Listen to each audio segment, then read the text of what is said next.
Where all my Billy Clan members at? Watching for the days of fashion, it's moving in from day to day. Wondering what Billy doing next. Fashion money, stacks and stacks. Go get y'all, go y'all back at day 31. Day 31, day 31.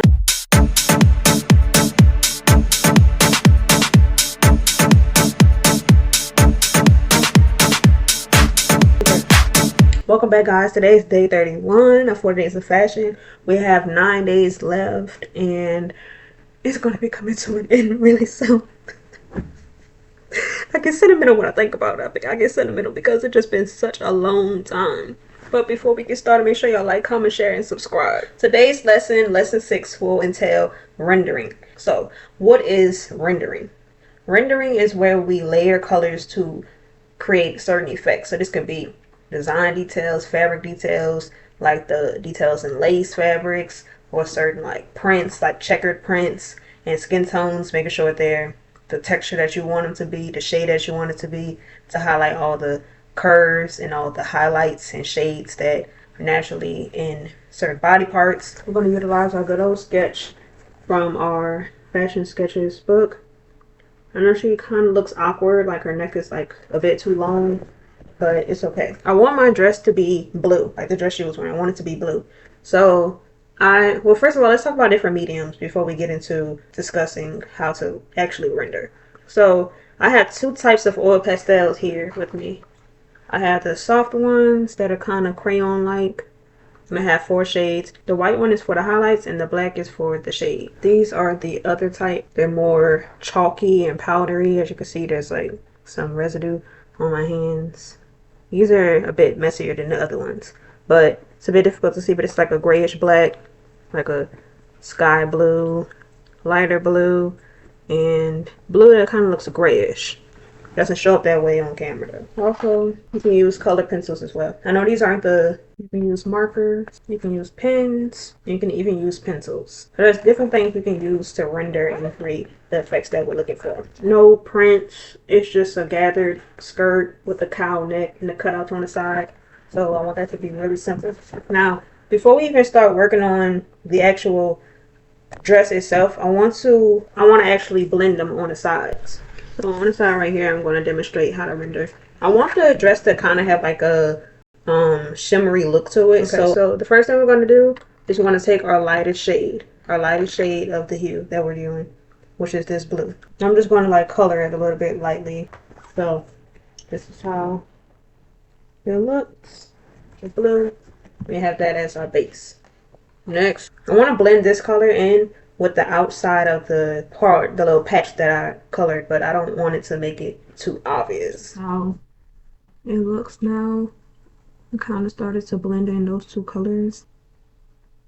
Now is where we start to add more darker designs with the other pastels. So we're going to kind of do like the same thing that we just did, layering the lighter one and the second darkest one. So by going in with the other oil pastel, I was able to make it a bit darker to the shade that I was looking for.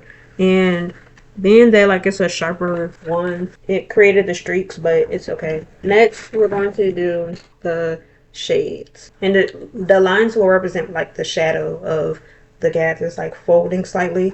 And we'll add white to create the highlight to make it seem like the gather is 3-dimensional. So here's our gathered pattern here, but of course since we already drew the gathers on the dress, we'll probably just highlight the gathers with our oil pastel. Now I'm using a blending stump to make these markings more prominent and to blend in better to the background. But just imagine like this being a continuous dress, this blue portion, and these are the gathers that's in there. Okay, so I've added my white to it, but it just made it end up looking a little softer rather than actually showing up as white. So for my actual dress, I'm going to just leave those parts. If I use a white marker or like a white gel pen, it'll probably show up better. But at the moment I don't have one, so we're just going to use this. I can also use paint as well. That's also, I forgot to mention, another medium you can use. You can use paint, watercolor, acrylic, oil, whatever works for you. Yeah, I know those mediums are more expensive as well. So like if you're like a beginner designer like I am, and like you're still new to rendering like I am, keep it real simple. Use what you have, the color pencils, markers, pens. Now I want to decide what her skin tone is going to be. I decided I want her skin to be like a medium brown color.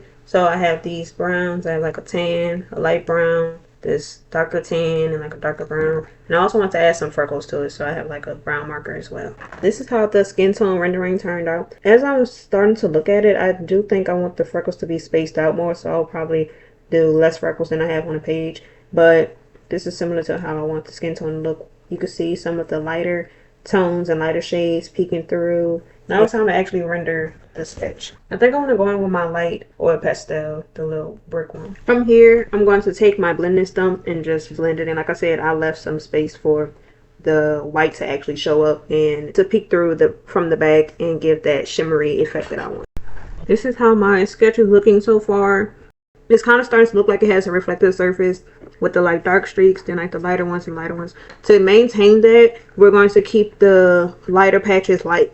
We're not going to go back over that in anything. We're just going to just sort of kind of trace the darker sections with the other colors. But also, one thing I wanted to mention is that with our lightest color, what we're doing is we're creating the overall background color of whatever we're rendering. Okay, so adding that darker blue gave it a bit more depth.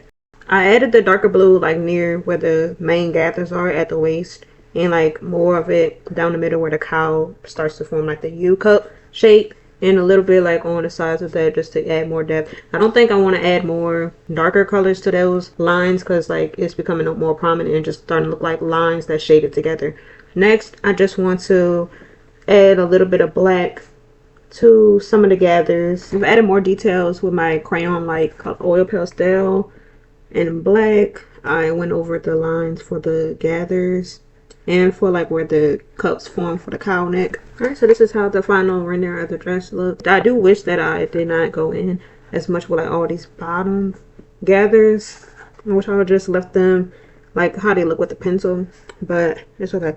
We're gonna go back and we're going to start working on the skin tone. Remember, same thing for the skin tone. Lighter shade, then you build on that shade with the darker ones. You add the contours with the darker ones as well. Now a trick for skin tones, especially like when we're looking at the legs and the arms, we need to kind of think of it as like 3 different tones parallel to one another vertically, but blended in somehow. Because it'll be like the skin tone and then like the highlight and then the contour, which is the darkest shade that you have in that particular hue. This is how my fashion sketch looks, fully rendered with the skin tone and the dress. I took my lightest color pencil and I shaded in her skin tone. After that, I went in with a slightly darker shade, and what I did was I started out on like the outside of it, and then I did like the inside, just like kind of like on either side of it, and I just shaded that in and lightly, very very lightly shaded in the part where I applied my lighter shade. Then with my contour color, which was the darker shade that I had of the brown,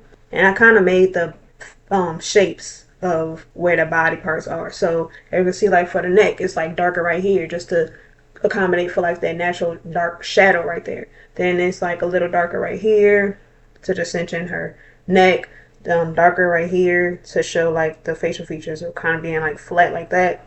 I shaded in darker parts where the arm kind of like curves and like begins to crease on both sides where her knees start to form, all the while keeping that lighter part light. Shade that's like slightly darker than the lightest shade. Okay, I lightly went in like with a little circular motion and like almost barely touched the paper for that part just to bring everything closer together. And as I look back at it, even with the contours, I still saw like some parts that seemed too light for the complexion I was going for, so that's why I went in and applied that slightly darker color. That is how you render fashion sketches. I hope you found this to be very useful and informative as possible. Also keep in mind the concept of color theory, like knowing what colors go with what and how they will look on a certain pattern. If you have a pattern in mind or you have the fabric already and you know how the pattern look, and you can just like sketch that up, draw that up to see how the final garment will end up looking. So it is quiz time. We're going to do 3 questions, okay? Not too much.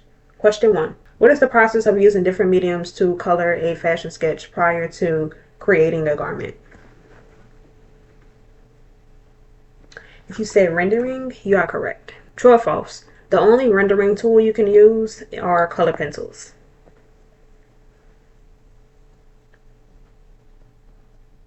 If you said false, You are correct. Remember, you can use different mediums from paints, color pencils, markers, oil pastels, crayons, whatever you need to use. And keep in mind, just like your croquis sketches are like your style, your rendering is your style as well. Just like if we look at the lates and the greats fashion designers, we see that their rendering styles were not exactly how I did it on my paper.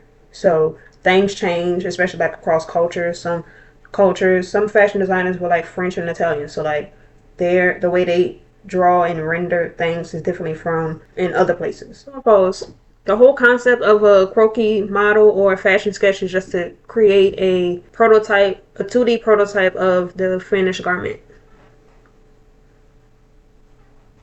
If you said true, you are correct. Remember, you can make the fashion sketch and rendering process as long or short as you want it to be, but the key thing is you just get a full concept of how you want it to look. That's the whole purpose of rendering. It does not have, that's which is why it does not have to be a perfect thing to do. You do not need to perfect everything. Everything, just like we talked about in the common fashion design misconceptions, everything does not have to be perfect. Okay, so this sketch I think is pretty good given that I'm still maneuvering and learning rendering. But for some places, for some people, they might be like, it needs more work. Okay, with that being said, I hope this video was helpful when it comes to learning how to render. Make sure y'all come back for day 32 and finish out with me until day 40. And make sure y'all like, comment, share, and subscribe. And I'll talk to y'all tomorrow.